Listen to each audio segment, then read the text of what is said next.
ஒருத்தர் இன்னொருத்தர்கிட்ட ஒரு 2 லட்சம் ரூபாய் பணம் வாங்கியிருக்காரு. வாங்கி பல மாதம் ஆகியும் அதை வந்து அவர் கொடுக்கல. அதுக்கான சான்று எதுவும் அவர்கிட்ட இல்லை.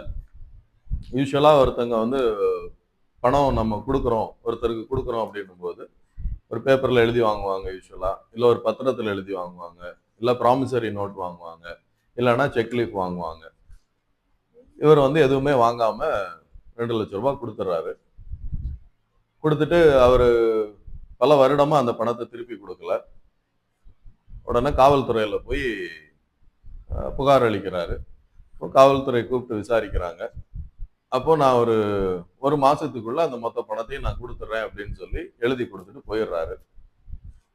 காவல்துறையில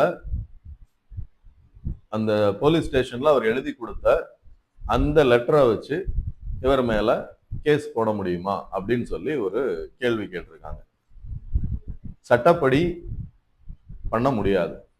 அது வந்து ஒரு சரியான ஆவணமா நீதிமன்றம் வந்து அங்கீகரிக்க மாட்டாங்க.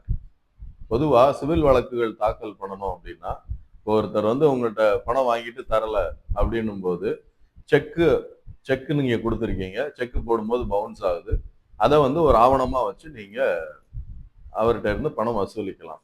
ஆனா காவல் நிலையத்தில் எழுதி கொடுக்குற, நான் தந்துடுறேன் அப்படின்னு சொல்லி எழுதி கொடுக்குற ஒரு லெட்டரை வச்சு அதை ஒரு ஆவணமா கருதி அவர் மேல நீதிமன்றத்துல நீங்க வழக்கு போட முடியாது அப்படின்னு சட்டம் சொல்லுது.